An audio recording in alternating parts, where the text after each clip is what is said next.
Olá, eu sou Júlia Gazzani Jardim e na aula de hoje nós falaremos um pouco sobre o cultivo de células animais, o isolamento e a caracterização de células-tronco. Bom, inicialmente nós precisamos dar uma introdução então sobre o cultivo celular. O que seria o cultivo celular? Bom, é um conjunto de técnicas que envolvem a distribuição e o isolamento de células em um ambiente artificial, in vitro, com o objetivo de estudar a sua fisiologia e bioquímica. Então, existem três tipos de células, né? As células primárias, células contínuas imortalizadas e as células-tronco. Bom, vamos começar aí falando das culturas primárias. Elas são células, né? Elas são feitas de células que são retiradas diretamente do tecido, né, e transferidas para um meio de cultura, né? Elas possuem essa morfologia idêntica à do tecido das quais elas se originaram, né? Elas conseguem manter essas características originais, porém elas possuem um tempo de vida curto e são úteis principalmente em estudos de comportamento celular in vitro, porque elas conseguem manter essas características fenotípicas e genotípicas.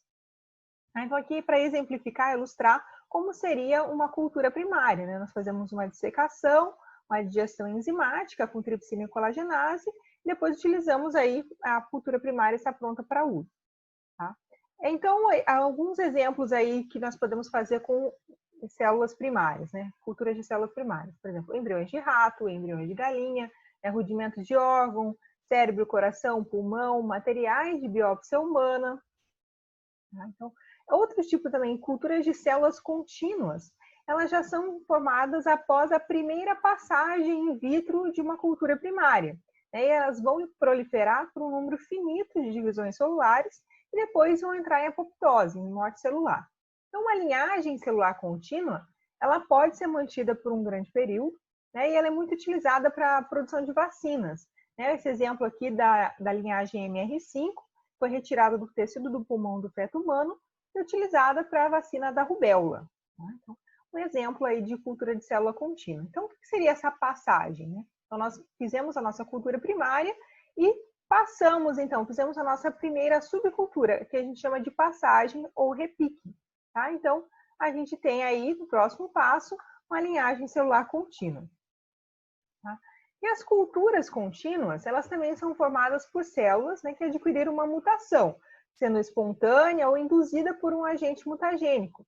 Esse processo é chamado de transformação ou imortalização, e elas se proliferam aí indefinidamente.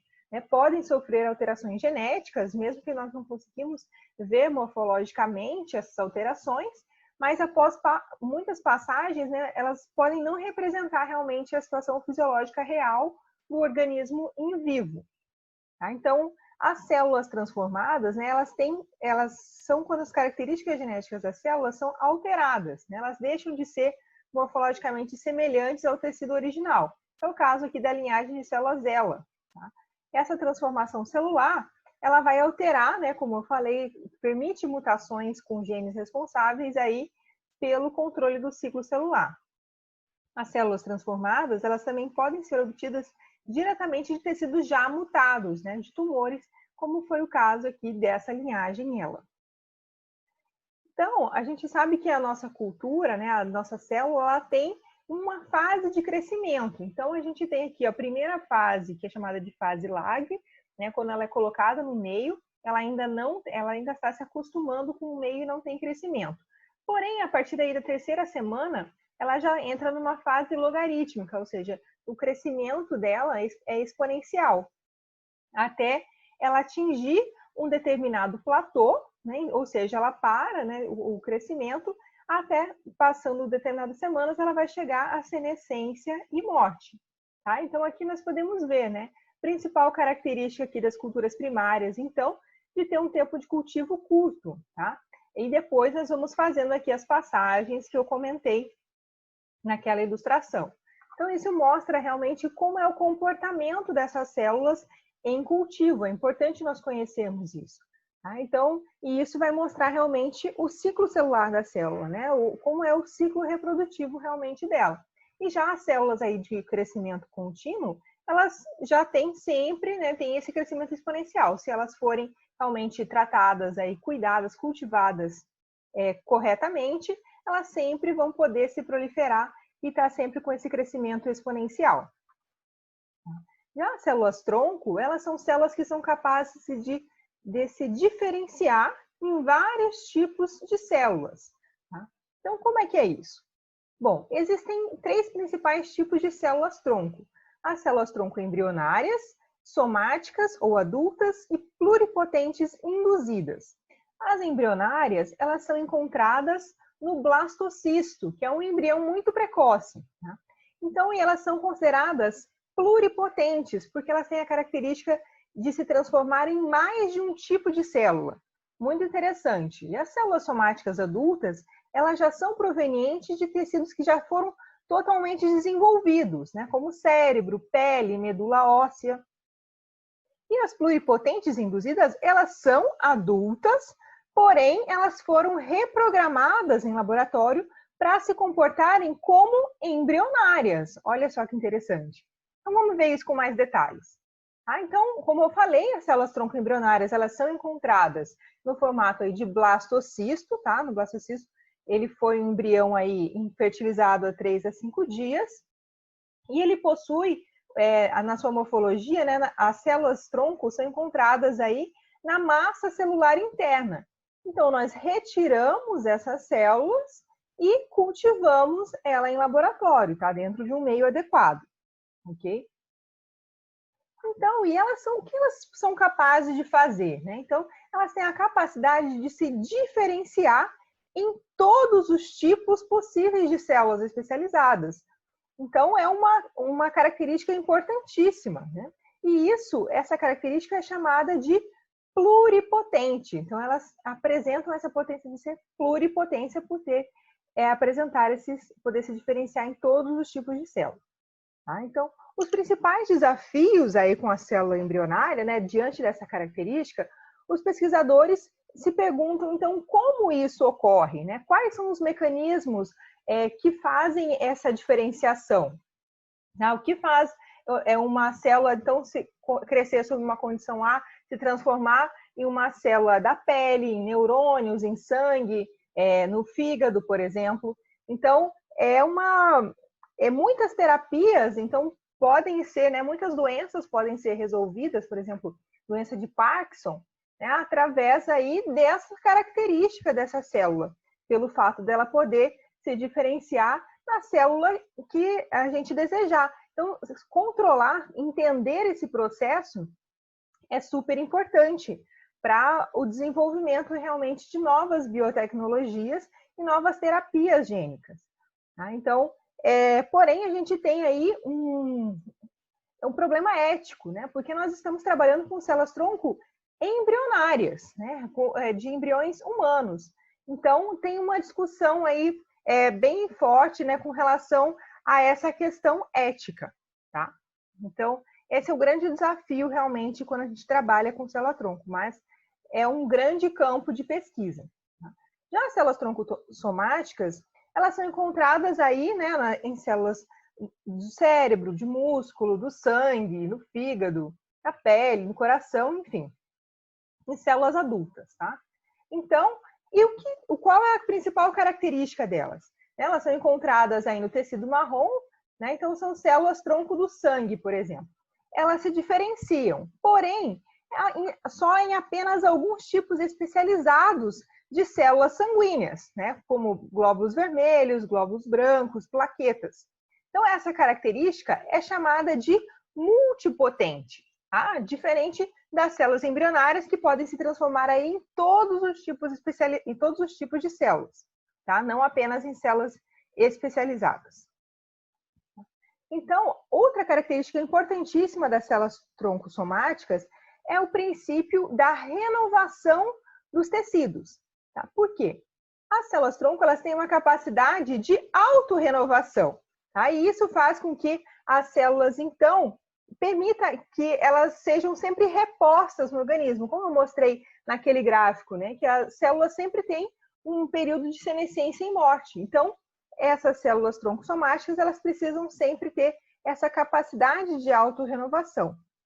Tá? Já aqui os progenitores, elas são consideradas multipotentes. Por quê? Elas vão produzir aí células especializadas, tá? Para determinado tipo, focado aí para determinado tecido ou órgão, tá? Então, essas células especializadas, elas são voltadas para o trabalho e não se dividem, tá? Então, essa é a principal característica dessa hierarquia de célula. Então, ela tem outra característica, além da autorrenovação, é da diferenciação, ou seja, ela tem mecanismos, né, de expressão que vão produzir aí células especializadas para cada tipo de órgão, tá? Outro tipo de célula seria aí as células tronco pluripotentes induzidas, tá? Então, foi uma revolução realmente na medicina. Por quê?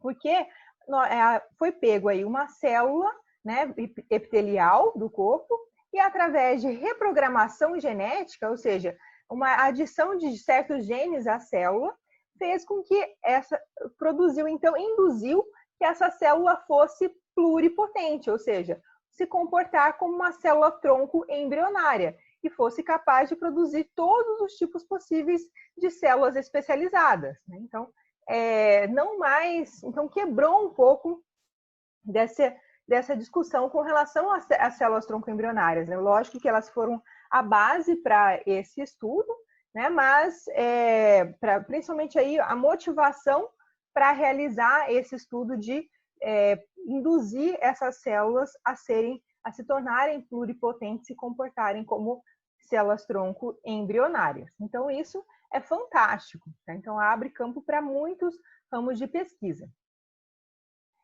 Além, né, de nós entendermos o comportamento das células tronco, muito mais também é importante nós sabermos que o microambiente que envolve essas células também vai fornecer suporte, né, de sinais que vão regular essa característica importantíssima, que é de autorrenovação e de diferenciação. Então, como que as células vão saber em que momento elas vão se renovar ou se diferenciar?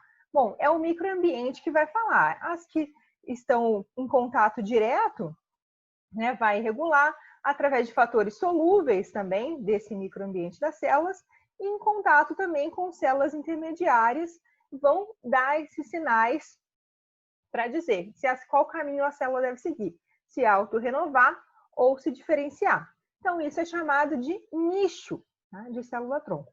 Super importante. Então, vamos entrar um pouco com relação ao cultivo de células animais. Então, quando a gente fala disso, então, é importante nós conhecermos essas características das células para nós conseguirmos aplicá-las no nosso cultivo, né? Então, o que nós precisamos fazer realmente? Então, quais são as aplicações? Bom, como nós vimos, né, ela pode ser aplicada na cultura de embriões, na produção de proteínas terapêuticas, como método alternativo ao uso de animais em pesquisas, em teste de toxicidade, né, testar o efeito de uma droga no crescimento celular, né, testar os efeitos terapêuticos dessa droga em linhas celulares de câncer, por exemplo, importantíssimo, né, usado para engenharia de tecidos ou também medicina regenerativa, produção de vacinas e anticorpos monoclonais, estudar a replicação e o ciclo de vida do vírus, por exemplo, né, no caso aí do coronavírus, olha, super importante, né, como um método. Tá? Então, o cultivo de células animais, ele é um processo que passa por 5 etapas. Inicialmente, nós precisamos isolar as nossas células, né, colocá-las num meio para se propagarem, né, saber manipular as células muito bem, promover um cultivo adequado e depois, através aí do congelamento, provocar realmente essa conservação da célula. Então, vamos para o primeiro passo, que é de isolar as células. Bom, o que nós precisamos? Existem os métodos, 3 métodos principais. O método, primeiro, nós utilizamos aí células adultas, ou de embrião, ou de ovos, e usamos o método da dissecação. Pode ser por digestão enzimática para cultura de células, ou um tecido finamente cortado e fazer um explante primário, ou uma dissecação posterior para cultura de órgãos, por exemplo. Então, aqui um resumo. Então, a gente retira ali o tecido, né, para cultura, faz essa desagregação enzimática, inocula essas células num meio fresco e estéril, né? E depois que as células atingem a confluência, nós separamos essa célula por desagregação enzimática. Ela pode ser dividida em uma subcultura ou ir direto para a criopreservação, né? Para a conservação das células para uso futuro. Aqui o cultivo de explante tissular, nós colocamos aí um meio adequado e o tecido e as células realmente que se multiplicarem estão aí prontas para o uso, tá? Com relação ao isolamento de células-tronco. Bom, as células-tronco embrionárias, né, como nós vimos, nós precisamos, então, retirar a massa interna aqui do blastocisto, né, e fazer aí, preparar um meio de suspensão para elas, né? Então, a partir do momento que a gente tem essa duplicação dessas células, né, o aumento do tamanho dessas células, a gente consegue, então, fazer o teste de viabilidade, né, isolar essas células, né, fazer essa dissociação, suspender elas, e aí as que realmente estiverem viáveis, né, nós colocamos, então, estabelecemos numa cultura. Um outro método também seria a gente ver aqui, ó, a expressão de marcadores, né? Cada passo aí dessas células germinativas tem a expressão de um gene. Tá? Então, é possível aí, por técnicas moleculares, nós verificarmos aí o estágio celular, né? Até ela chegar aí ao blastocisto. Tá? Então, até o mês aí de nascimento, nós temos células que são diferencialmente expressas. Com relação ao isolamento de células troncossomáticas, elas dependem principalmente de fonte e da linhagem, né? Geralmente é feita aí por citometria de fluxo, né? E a classificação dessas células. Porém, o número de células ela vai depender muito, né, do tipo e do tecido onde você quer isolar. Por exemplo, as células troncocardíacas, elas são mais raras do que as células tronco-hematopoéticas, por exemplo. Por quê? Devido ao número, né? O número de células hematopoéticas é muito mais alto, né? E é mais fácil de você isolar rotineiramente, por exemplo, e serem usadas no transplante de medula óssea. Tá? Então, falando em medula óssea, ele é um exemplo realmente de terapia baseada em células-tronco, né? Onde você retira, isola as células de um doador saudável, né? E faz o transplante no corpo, né, de um paciente doente. Então, é uma terapia que já é utilizada. Um outro exemplo também seria aí o clone, né, a ovelha Dolly, onde o que ocorreu? Eles pegaram aí células epiteliais da glândula mamária de ovelhas, né, e retiraram do seu corpo e de uma outra doadora. Tá? Então, retiraram o núcleo dessa célula, e só o núcleo, e da outra célula apenas o resto, né, realmente, da célula. E aí fizeram a união, né, por uma questão com choque elétrico. Depois houve a multiplicação, né, celular, criou-se, realmente fez a fecundação in vitro, houve a participação aí de um embrião e foi fecundado, né, fez a fertilização numa ovelha e realmente nasceu aí a ovelha Dolly, tá? Que um clone realmente idêntico ao indivíduo que deu ao seu núcleo. Tá? Então, foi possível, então, fazer o isolamento dessas células. Tá? Já nas células tronco pluripotente induzidas, o que acontece? Né? Aqui um exemplo, né? Nessa placa, né, nós temos aí células epiteliais, tá? E com a engenharia genética, nós colocamos aqui um vírus, né? Inserimos aí genes, 4 genes aí que iriam expressar a característica que nós desejamos, né, de induzir essas células a se tornarem pluripotentes, e utilizamos o vírus aí como carreador. Tá? E esse vírus também foi programado para não atacar as células, tá? Para não fazer mal algum às células, apenas fazer com que as células expressassem esse gene da pluripotência. Tá? Então, a partir desse momento, as células aqui em vermelho, né, foram então que mostraram realmente essa expressão desse gene. Então, elas foram então selecionadas, né, e as que realmente apresentaram a característica de pluripotência foram retiradas e colocadas em cultivo. Então, é possível, então, a partir e não mais utilizando células embrionárias, mas células realmente somáticas adultas, tá? Então, e com relação à propagação? Como é que a gente faz a propagação do nosso cultivo? Bom, nós precisamos ter condições para o cultivo celular, né? Um frasco com meio adequado, né? Com conteúdo aí de aminoácidos, carboidratos, vitaminas, minerais, né? Fatores de crescimento, como hormônios, gases, oxigênio, gás carbônico, né? Controle físico-químico, pH, pressão osmótica e de temperatura. Tá? Existem duas condições principais de propagação. A de monocamada celular, que é composta pelas células aderentes, e as células em suspensão, que são as células não aderentes. Tá? Então, as células aderentes, elas dependem de ancoragem, ou seja, elas precisam aderir ao fundo da placa ou da garrafa de cultura para que possam iniciar a sua proliferação. Tá? Então, por isso que elas formam essa monocamada celular.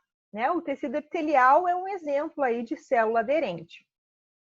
Já as células não aderentes, elas não necessitam de ancoragem, elas podem ser cultivadas em suspensão no meio, tá? Então, um exemplo disso seriam as células derivadas de tecido tumoral, as hematopoéticas, linhagens transformadas, tá? Então, aqui um exemplo para ilustrar, olha, aqui no lado esquerdo, né, uma linhagem aderente e no lado direito, uma linhagem não aderente, tá? Então, a gente consegue visualizar aí as diferenças entre elas.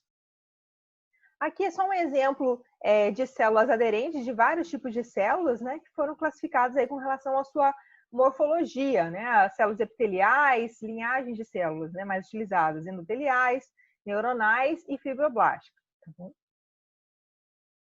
E isso tudo é importante, nós sabemos, né, para nós conseguirmos manipular muito bem as nossas células. Por quê?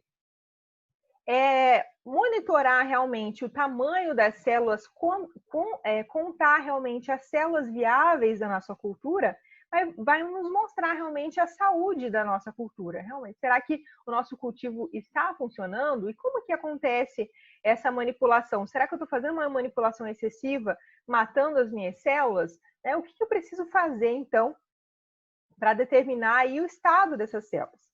Bom, nós utilizamos uma técnica muito comum, né, que é chamada de exclusão por azul de Trypan, que é um corante, nós adicionamos ele à amostra e fazemos a contagem aí no microscópio. Tá? Então, as células que são viáveis, elas não ficam coloridas aí com o corante, tá? As células inviáveis, elas ficam em azul. Então, é uma técnica simples, rápida, para nós visualizarmos a viabilidade das nossas células. Tá? Então, a gente consegue aí, ó, com o auxílio de uma câmara de Neubauer, né, nós contamos, né, dentro dos quadrantes o número de células viáveis e o número total de células. Tá? Então, a gente consegue, com isso, ter a concentração de células viáveis da nossa cultura. Tá? E com relação ao cultivo? O que nós precisamos, então, para cultivar nossas células, cultivar nossas células? Bom, a gente precisa principalmente pensar na biossegurança, né, na biossegurança da nossa cultura, utilizar técnicas assépticas, né, ter essa contenção primária, utilizar todos os paramentos, o guarda-pó, o álcool em gel, as luvas, né, ter o laboratório também, ter um nível de segurança 2 aí para ter essa contenção, descontaminar o material antes de descarte, ter uma infraestrutura laboratorial, ou seja, área para lavagem, esterilização, para preparo de meios, incubação e observação das culturas, né, para manipulação asséptica das culturas, porque elas realmente estão sujeitas a contaminações diversas, né, principalmente por micro-organismos, né, que estão no ar, tá? E devido a isso, esses riscos, né, tanto riscos físicos, químicos e biológicos, é importante aí para o manipulador também estar longe desses riscos, então utilizar essa cabine de segurança biológica, né, também e mantém as culturas de células em um ambiente estéril, então evita essa contaminação, tá? Utilizando essa cabine de segurança. Então é importante também garantir a esterilidade do ambiente, né, utilizando recipientes descartáveis, livres aí de RNAs e DNAs e que sejam esterilizados por radiação gama. Né? Sempre limpar e desinfetar os banhos de água, usar sempre frascos aí com tampa ventilada, com placa de vedação, tá? Fazer teste de esterilidade também no meio onde nós trabalhamos é importante, né? Dá para a gente fazer uma inoculação, uma bateria de 8 meios aí, incubar por 10 dias para realmente verificar como está a esterilidade do nosso meio. Também garantir a pureza das culturas, né? Adquirindo células de fontes respeitáveis, não manipular excessivamente as células para que elas não entrem, né? Não seja fatal para elas, e analisar uma linhagem por vez. Com relação aos tipos de meio de cultura celular, bom, existem dois tipos principais: o meio natural, né, que é utilizado aí principalmente em fluidos biológicos, como plasma, soros, né, extrato de tecidos, por exemplo, extrato de fígado, embrião, coágulos também, e meios artificiais, né, soluções salinas, meio basal, principalmente o meio DMEM é bem utilizado, né, para cultura primária e diploide, meios mais complexos, como o RPMI 1640, o IMDM, né, que suporta aí uma ampla gama de células de mamíferos. Tá? Os critérios que você usa para a seleção desse meio varia aí com o tipo de célula que você vai cultivar. Por exemplo, as células ELA, né, que são células epiteliais, né, são aplicadas aí principalmente para estudos de tumor originário de vírus. Tá? Então, a gente utiliza um meio específico para ela. Tá? Agora, já estudos aí, por exemplo, nutricionais, de expressão gênica, é outro tipo de linhagem e também meio adequado para esse tipo de cultura. Tá? E também, qual é a finalidade da cultura? Né? Se você usa um meio, por exemplo, MEI, você usa aí um tecido tipo fibroblasto ou células CHO, né? O DMEM, por exemplo, endotélio, o RPMI, células T, né? Células hematopoéticas, essas misturas de nutrientes, né? F10 e F12, principalmente aí em osso, cartilagem, né? O MDM para medula óssea, células progenitoras, enfim. Tá? Então, você utiliza esses critérios de acordo com a finalidade da cultura. Essa seria aí a composição de um meio típico adequado para células de cultivo de células mamíferas, tá? Para o cultivo de células de mamíferos. Ela é fonte principalmente de energia, né? E compostos que vão regular o ciclo celular. Esses compostos aí vão ajudar a manter o pH e a osmolaridade do meio. Então, é super importante. O indicador de pH também, o vermelho de fenol é bastante utilizado, tá? E vai dizer se o seu meio está saudável ou requer atenção através da coloração desse meio. A incubadora também é um aparelho importante, né? Porque ela vai manter esse meio e essas condições favoráveis para o cultivo, né? Manutenção da temperatura a 37 graus, principalmente aí para células de mamíferos, né? Manter a osmolaridade, o pH do meio, a umidade relativa correta. Tá? Agora, com relação ao congelamento, né? Super importante para quê? Para nós conseguirmos conservar e transportar as nossas células com segurança, tá? Então, porque a gente viu que as nossas células, elas podem, a gente não consegue manter ela em cultura, né, por um longo período. Já quando a gente utiliza a criopreservação, elas podem ser utilizadas quando necessário. E também, se a gente precisar transportar essas células, é mais fácil, né, quando elas estão preservadas aí pelo método congelamento. Porém, ele apresenta alguns riscos, né? A gente tem esse efeito do soluto, que é quando os cristais de gelo eles se formam, né, na água gelada e os solutos são excluídos e se concentram, né? Você tem a formação de gelo extracelular, a desidratação da célula, né, que vai migrar do interior das células, e a formação do gelo intracelular também, que é fatal para as células, tá? Então, o congelamento, geralmente as culturas são congeladas em nitrogênio líquido, né, a menos 196 graus, ele vai impedir alterações na cultura, né, a perda de características fenotípicas, e o congelamento lento é o método mais indicado para culturas de células animais. Por quê? Ele aumenta a viabilidade das células quando elas são descongeladas, tá? Quando a gente utiliza esse congelamento rápido, né, diretamente no nitrogênio líquido, ele causa algumas injúrias aí, principalmente essa formação de gelo intracelular, tá? E com o congelamento lento, ele mantém mais a integridade das células, tá? Então, geralmente aí essa taxa controlada, né, é de 1 grau Celsius por minuto, né? Essa taxa vai diferir de célula para célula, mas vai impedir essa formação, tá? A gente tem aí, utiliza crioprotetores também para impedir essa função, né? O glicerol e o dimetil sulfóxido são os mais usados, tá? E os tecidos congeláveis, né, é um pequeno grupo de células individuais, por exemplo, o sêmen, embriões, tecido ovariano, sangue de cordão umbilical, as células tronco e amostras de tumores. Tá? Então, existem alguns tecidos maiores, aí, como o fígado e o rim, já fica impraticável. Tá? Então, vou deixar para vocês aqui, como atividade, vou deixar um questionário, tá? Que vai estar disponível lá na sala virtual de aprendizagem, e deixo vocês para responderem até o final dessa semana, ok? Até mais!